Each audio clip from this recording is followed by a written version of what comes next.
Welcome to the Heads Together podcast. I'm your host, Jill Mokes, and thank you for joining me again this week. It's so good to have you here. This is going to be a slightly different episode to usual. So I'm recording this episode in the run-up to preparing for our unapologetic retreat in Portugal. So if you listened to last week's episode, you'll know that I shared about my process for preparing to take time out. And that includes pre-preparing content like this, like for the podcast, so that while I'm away, I'm able to really be present and bring my absolute A game when it comes to coaching our guests. So that is what I will have been busy doing while you're listening to this. And so this episode is a slightly different kind of episode. It's one that I wanted to share for a little while now, but it's a really quite a personal episode, and it's about the feedback and messages I've had since I did the article with Farrah Storr about my regrets around motherhood. It seems like this has really captivated so many people. Yeah, I just wanted to kind of touch on what that means to me in the wider context, not just in the context of me personally and the experience of raising my son James, but also the lesson it's taught me about the things that are important to me around honesty and authenticity. Let's dive in. Welcome to the Heads Together podcast. I'm Jill Mokes, and I am obsessed with cutting through the noise when it comes to growing your business. Each week, via intimate coaching conversations and inspirational stories, I share what it really takes to get the results you want, in a way that feels right to you. I am all about attracting higher ticket opportunities, building authentic relationships, and creating the abundant, full-fat version of your dream business. I mean, how many of us have beavered away creating a light version of what we really want? The thing is, I honestly believe when you're outstanding at what you do, there is no limit to what you can achieve. So, are you ready to put our heads together and make it happen? Let's go.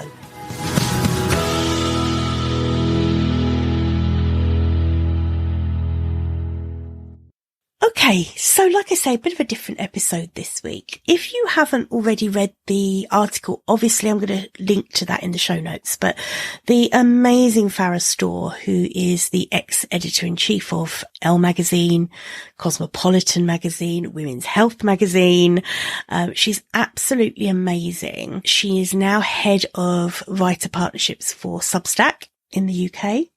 And you may have listened a couple of episodes ago, I interviewed Farrah for this podcast. So if you haven't listened to that one yet, definitely go back and have a listen to that because she is amazing.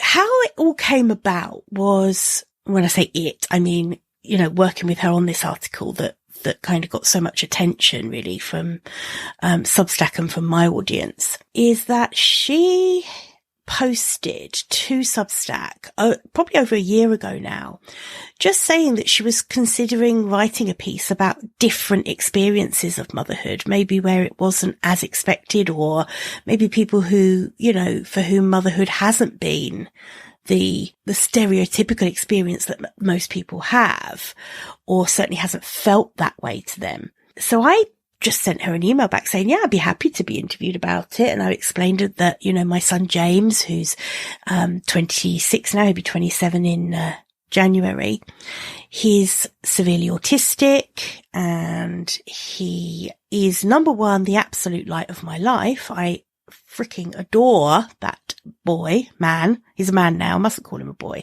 He's still a baby to me, obviously. And given half a chance will allow me to treat him like a baby too, you know.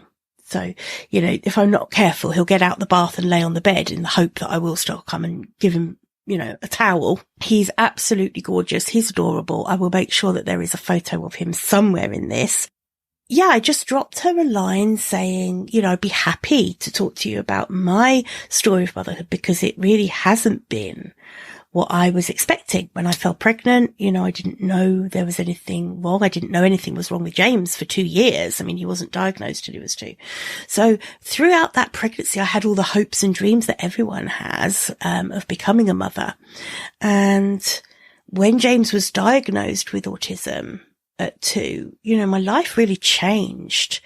Life had already changed having a baby. Everyone's life changes having a baby. But so many more things changed when I found out the truth about what lay in store for us. And certainly in the process of bringing James up against the challenges that autism bring, you know, it definitely hasn't been the beautiful journey through motherhood, the rewarding, deepening relationship between mother and son. You know, it hasn't been that. And Farrah gave me this amazing safe space to share about that and talk about it really openly, which I did. And I did it in full understanding that I might get some less pleasant feedback, because anyone, you know, and I get that. I understand it, because some of the things I say are quite brutally honest around the disappointment and around sometimes really wishing things were different. None of those things mean I don't love James. And I think the point of the article was really about how that dark and light can exist together. The amazing fulfillment that being a mother has brought to me, alongside the crushing disappointment of it not looking the way I thought it was going to look, can live alongside each other and coexist. So that's a kind of a brief resume, but do go and read the article, because Farrah did an absolutely amazing job in getting across what I really wanted to share about it. And I'm so grateful to her for that. But this episode of the podcast, I just wanted to talk about really what happened for me afterwards, because once the article was published, it was kind of a bit surreal, but I started getting message after message after message of support and of thanks. And the messages that absolutely brought me to tears were the ones from people saying, women predominantly saying, that I had given voice to some of the darkest thoughts that they'd had, but had never felt like they could express. And therefore they stayed inside as something dirty and ugly and wrong. Because I shared the truth about my experience, only my experience, that's all I can talk about.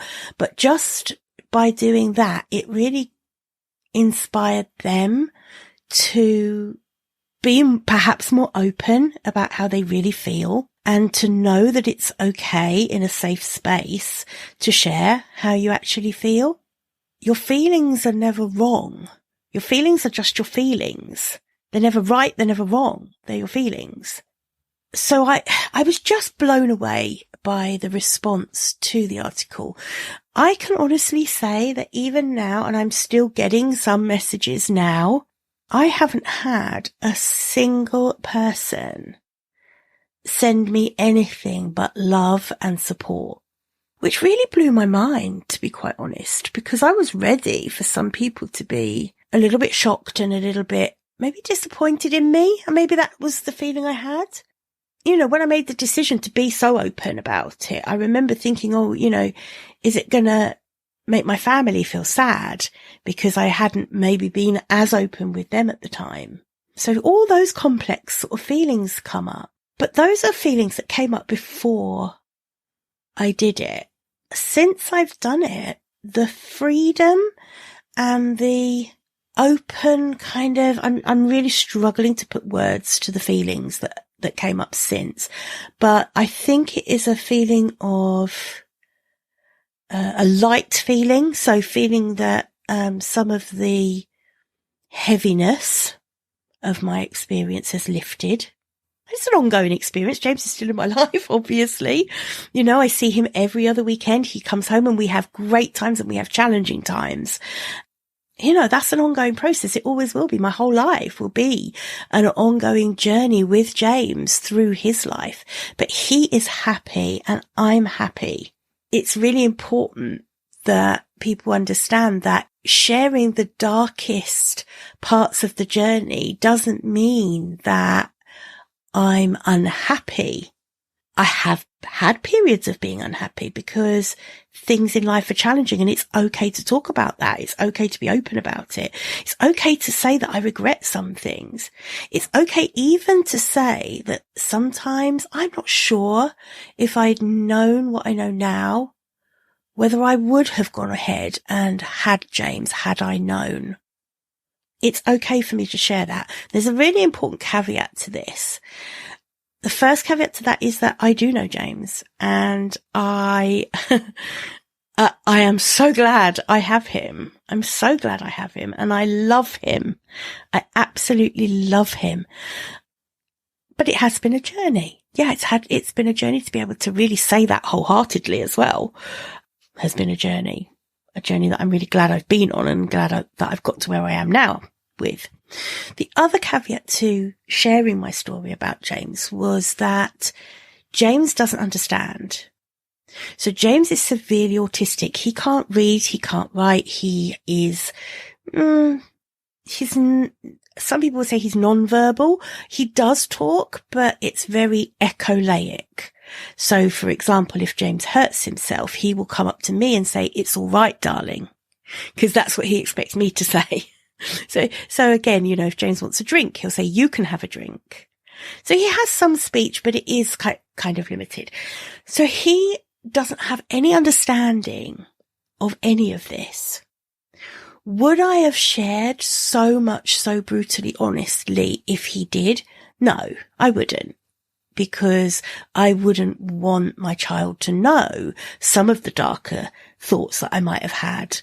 And I wouldn't want them to know that there was any chance of me regretting them or not loving them, which wouldn't be true. But I would hate the thought of my child even having any, suspicion of that. So I'm in a privileged position in some ways that I can share so openly, safe in the knowledge that it doesn't affect James whatsoever. I think it's important that I share that, because there are sometimes circumstances when you can't always be as open as I've been about James, and that's okay too. It's, this isn't something where one person can tell another person how open they should or shouldn't be. But what I do want to share is how it's made me feel having this outpouring of support afterwards. It has made me feel so heard, so understood. I hope you don't mind me sharing this on what is usually our business tips podcast and business coaching podcast. But I feel like, you know me, the people who listen in week after week, you know me and you hear what's going on with me. You have insight into my business, you have insight into my life. And so I just wanted to share this because there is a lesson with this too. And it's made me realize that there isn't anything to be scared about when it comes to being radically authentic and honest. I'm not suggesting for one moment that when you're building a business, it's all about that crushingly brutal vulnerability, which this was a very vulnerable piece. And I'm not a fan actually of trotting out super vulnerable content week after week and sharing things. I think someone I was listening to the other day, and I can't remember, I have to get better at remembering so I can attribute things to people, but who was it? Someone on a podcast was saying that they tend to share the scars, not the scabs. And I really like that as a kind of yardstick for sharing vulnerable stories as part of your business building. I just want to say that me sharing with Farrah was nothing to do with building my business. It's nothing to do with business. It was on her Substack platform. I don't want you to think I'm using my poor son as some kind of marketing gimmick. He's definitely not. But I am sharing this lesson around how Yeah, there's nothing to be scared of sharing your truth.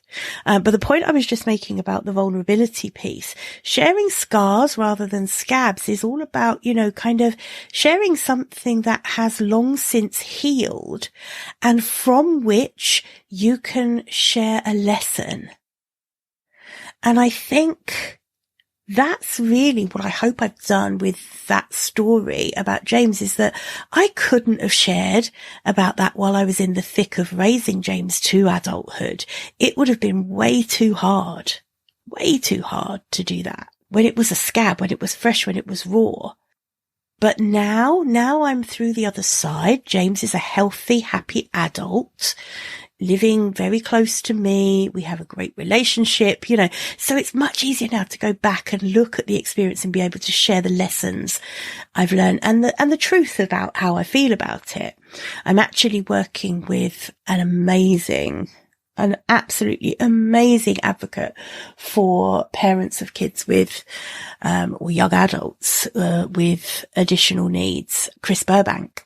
And I'm going to link to her Substack in the show notes of this episode, because Chris has also interviewed me recently, and she's been working on a book, but also on another project with me that really speaks to this. It speaks to the, what can we as parents who have gone through a difficult experience share with perhaps people who are coming up behind us, who are about to go through or who are going through difficult time, so sharing those scars and the lessons that have come out of it is really, really important.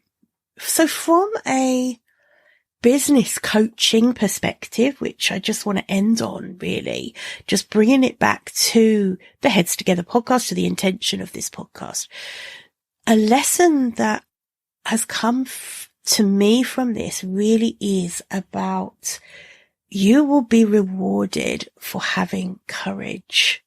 It's not just being vulnerable that takes courage. It's actually perhaps doing something in a different way, doing something in a way that someone else doesn't do it. That takes courage.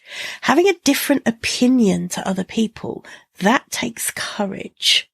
And you won't always get positive feedback, like I have, that I understand that this is a really different circumstance, but the liberating feeling of sharing truth, your opinions, your way of doing things I just don't believe you will ever regret that.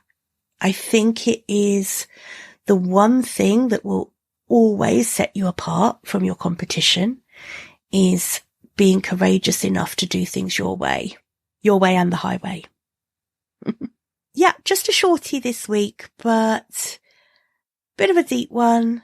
But an important one, something I've wanted to share for a little while since that article was published. And I just want to thank everyone again. So many of you have reached out to me since the article was published. And yeah, it's just moved me. It's really moved me. And it's kind of restored a bit of faith in humanity, to be quite honest, that people really listened and understood and just got it and were so supportive.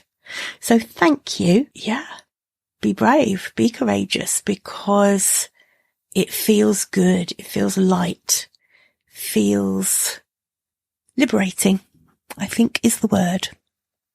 Okay. Well, thank you again for listening, and I will see you again, same time, same place next week. If you do enjoy the podcast, I would love it if you would give me a rating and review on Apple iTunes.